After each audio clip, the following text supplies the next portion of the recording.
Hello guys, আসসালামু আলাইকুম। Welcome to my Facebook page. তো আমরা যারা ফেসবুকে নিয়মিত কাজ করতেছি কিন্তু ফেসবুক কন্টেন্ট মনিটাইজেশন যারা এখনো পায়নি, আজকের ভিডিওটা মূলত তাদের জন্য। অথবা যারা অলরেডি একটা পেজে ফেসবুক কন্টেন্ট মনিটাইজেশন টুলসটা পেয়ে গেছি, কিন্তু আমরা জানি যে আমাদের কিন্তু একটা পেজ থাকে না, আমরা অনেকগুলো পেজ নিয়ে একসাথে কাজ করি। তো সেক্ষেত্রে কোন কোন স্টেপগুলো ফলো করলে আপনারা আপনাদের ফেসবুক পেজে কন্টেন্ট মনিটাইজেশন পলিসির যে সেটআপটা সেই সেটআপটা আর্ন করতে পারবেন, অথবা সেটআপটা আপনি ফেসবুকের কাছ থেকে ইনভাইট পাবেন। তো আজকের ভিডিওর মাধ্যমে সেটাই দেখাবো, এবং সেটা অবশ্যই প্র্যাকটিক্যালি। তো আজকের ভিডিওর মাধ্যমে আমি দেখাবো কয়েকটা ফলোয়ার থাকার পরেও কিভাবে আমি ফেসবুক থেকে কন্টেন্ট মনিটাইজেশনের যে সেটআপটা সেটা কিন্তু ফেসবুক আমাকে ইনভাইট করছে।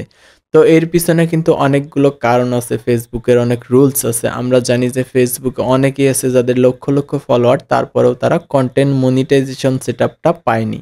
বর্তমান বিশ্বে ৫০০ কোটিরও বেশি অ্যাক্টিভ ফেসবুক অ্যাকাউন্ট আছে। তো সেক্ষেত্রে কিন্তু ফেসবুক প্রত্যেকটা পেজ এক এক করে ধরে ধরে রিভিউ করে না। যদি ফেসবুক এক এক করে ধরে ধরে রিভিউ করে তাহলে কিন্তু কয়েকশো বছর সময় দরকার। তো ফেসবুক সেক্ষেত্রে কিন্তু একটা টেকনোলজি ইউজ করে, যেটা বলে ফেসবুকের এআই অথবা ফেসবুকের অ্যালগরিদম। তো ফেসবুকের অ্যালগরিদমে যে শর্তগুলো আপনি পূরণ করলে ফেসবুক আপনাকে কন্টেন্ট মনিটাইজেশন দিবে। তো আজকের ভিডিওর মাধ্যমে ওই শর্তগুলো উপস্থাপন করব। তো ফেসবুকের কিন্তু কিছু রুলস আছে, যেই রুলসগুলোর মধ্যে থাকলেই আপনি কন্টেন্ট মনিটাইজেশনটা পাবেন, এবং রুলসের বাইরে থাকলে আপনি কখনই কন্টেন্ট মনিটাইজেশনটা পাবেন না। তো দেরি না করে আমি আমার ফোন স্ক্রিনে চলে যাব এবং আপনাদের দেখাবো যে প্র্যাকটিক্যালি কিভাবে এই ফেসবুক কন্টেন্ট মনিটাইজেশনটা এনেবল করতে হয়। তো আমি আমার ফোন থেকে ফেসবুক অ্যাপসটা ওপেন করে নিব। ফেসবুক অ্যাপটা ওপেন করার পর আমি এখান থেকে একটা পেজ লগ ইন করে নিব, যেখানে দেখাবো যে মাত্র কিছু সংখ্যক ফলোয়ার আর্ন করার পর, অর্থাৎ কিছু সংখ্যক ফলোয়ার গেইন করার পরও ফেসবুক কিভাবে আমাকে কন্টেন্ট মনিটাইজেশন দিল।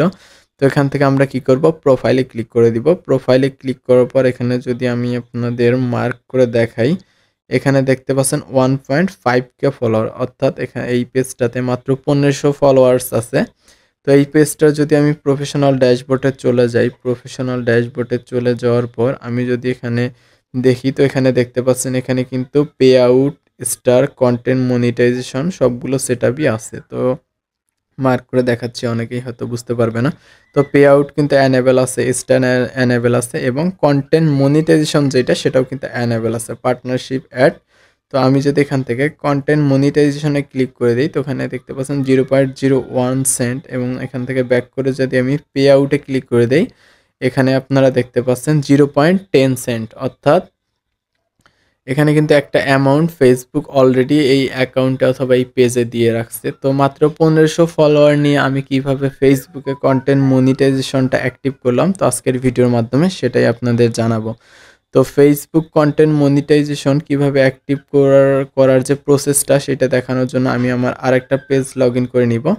তো আরেকটা পেজ লগ ইন করার ক্ষেত্রে এই পেজের যদি প্রোফাইলে চলে আসি, প্রোফাইলে চলে আসার পর এখানে দেখতে পাচ্ছেন মাত্র 4টা লাইক আছে এবং 40টা ফলোয়ার আছে। তো এখান থেকে যদি আমি প্রফেশনাল ড্যাশবোর্ডে চলে যাই, প্রফেশনাল ড্যাশবোর্ডে চলে যাওয়ার পর একটু স্ক্রল করার পর এখান থেকে সি অলে ক্লিক করে দিব।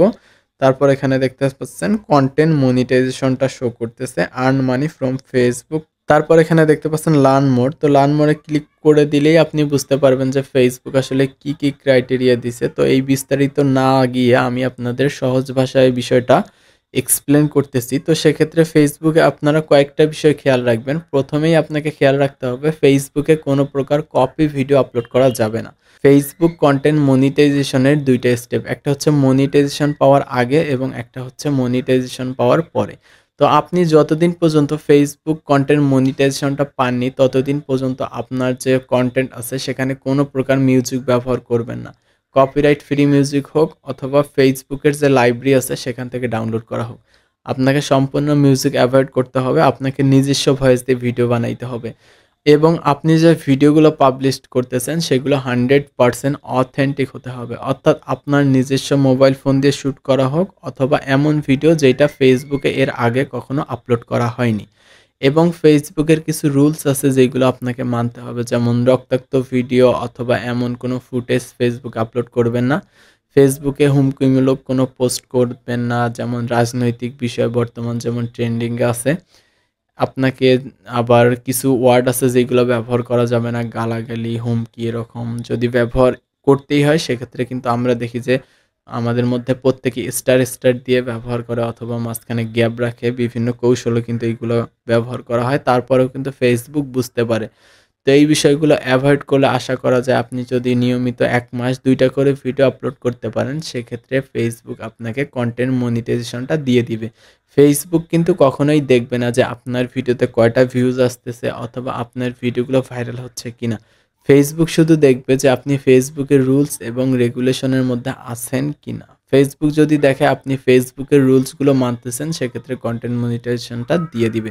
কিন্তু আপনি যদি এর বাইরে চলে গিয়ে বাড়াবাড়ি করেন অথবা Facebook এর যে রুলস আছে তার বাইরে চলে গিয়ে কনটেন্ট আপলোড করেন, তাহলে আপনি কখনোই Facebook মনিটাইজেশনটা এনেবল করতে পারবেন না।